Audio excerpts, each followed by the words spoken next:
Do not fear, only believe. What does it mean to touch? I think we have the means to think about that in a way we haven't before. We've been through a time where we don't casually touch people anymore. We haven't been shaking hands and giving hugs, patting people on the back. I've been especially worried about my friends who live alone and haven't had another in the household it was safe to touch, to embrace. In our worship, we attend all the senses. Certainly we see and hear. Now those are the senses we still use when we worship online. When we returned to online-only worship last November, and I reported that to one of our elders, there was a deep sigh. And she said, online worship is like licking a lollipop behind glass.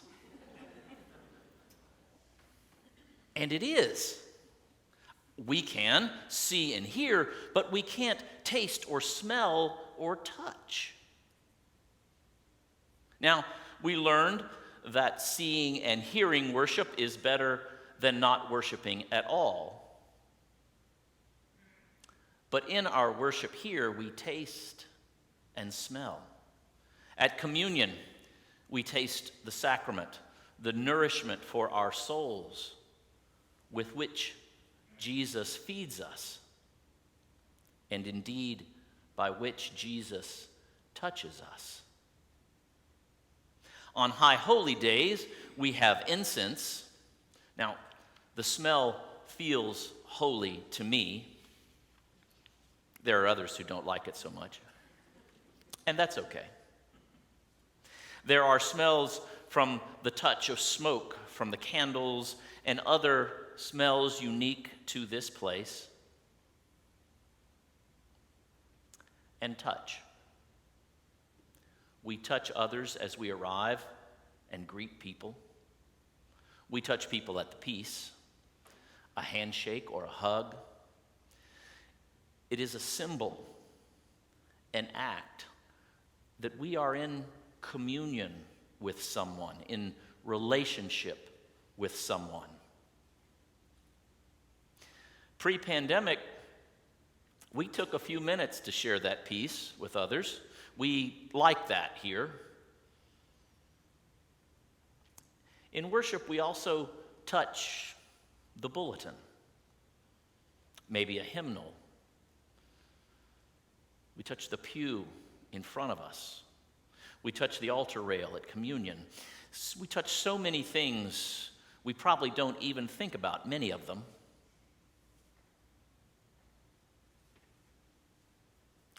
So what are we missing by not touching?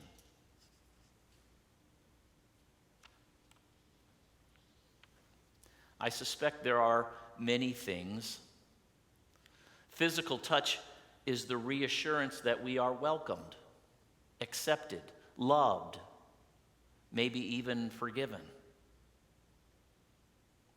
Touch tells us we are part of the community. Without touching, we don't feel as close. We don't feel accepted in the same way.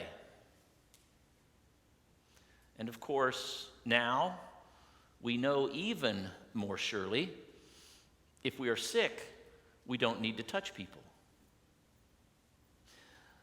So being sick can have a distinct, isolating effect.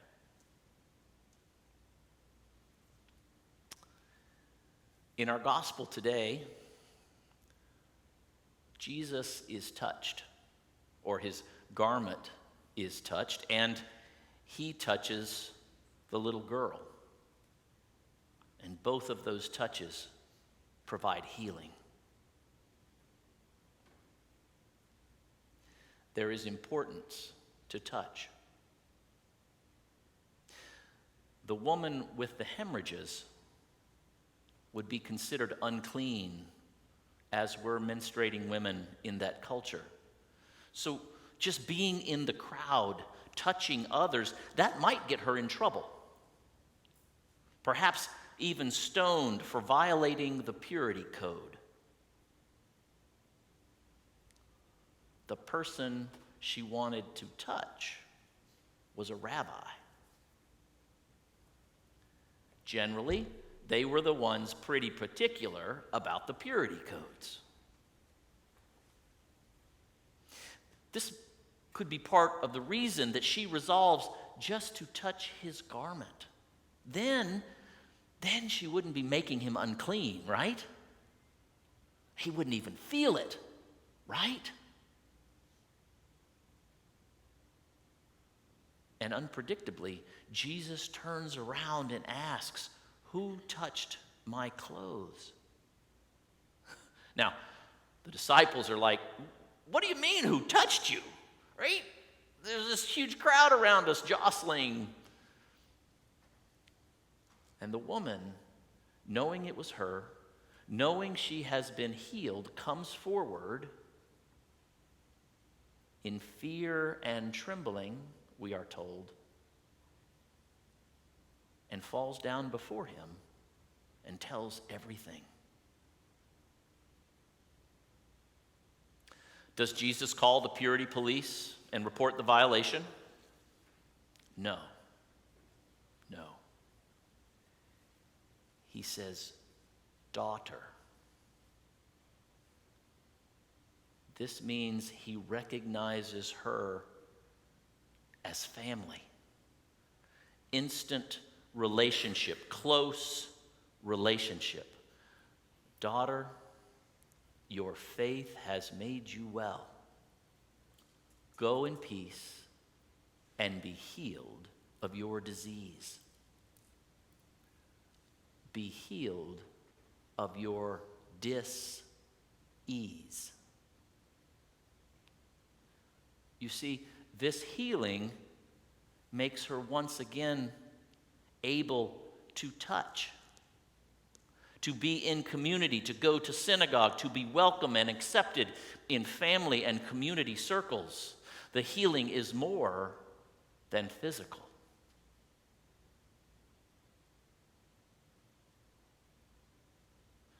This woman has to overcome fear. Fear of being caught by the crowd. Overcome fear of what bad might happen, because she believed something good could happen. She even overcomes her fear and trembling to tell the truth.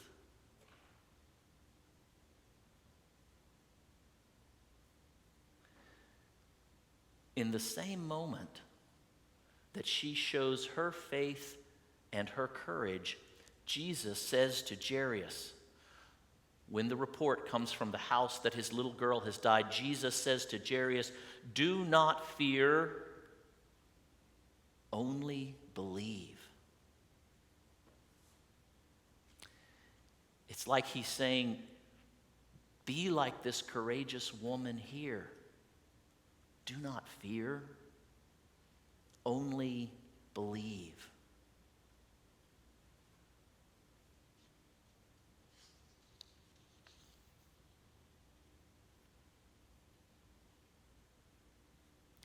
Where do you need to go? What do you want to accomplish?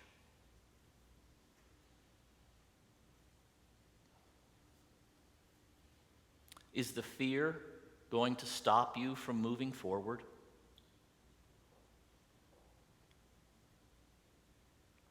Of what do you need to be healed?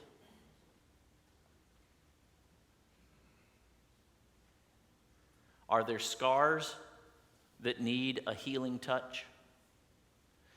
Is there grief or betrayal or anger? Are you withholding forgiveness so that you can keep that grudge? Hold on to that anger? Is the fear going to win?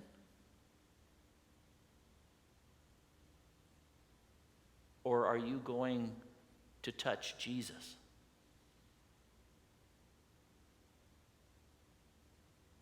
We all want to hear Jesus say, "Daughter, son, your faith is enough. You are well. Go in peace."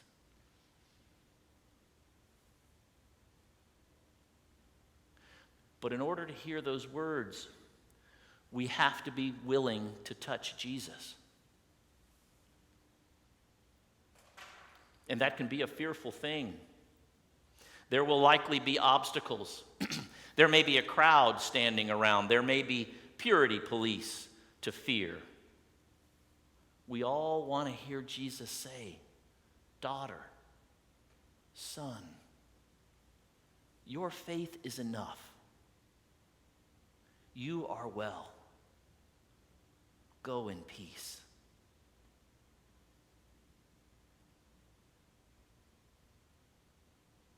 But what if Jesus asks us to do something? Something we weren't planning on doing. Something like helping others, being generous, forgiving. That could be something to fear.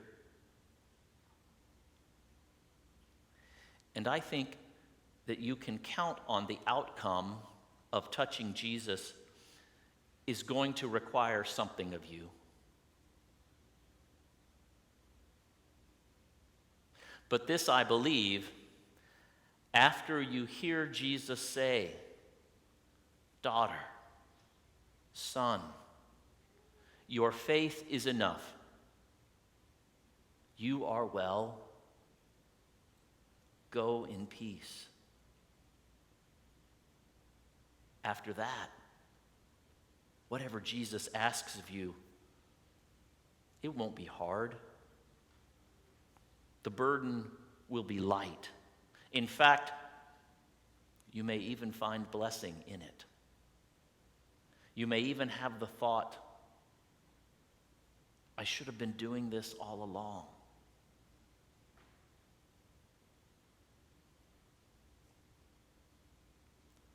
Are you going to touch Jesus?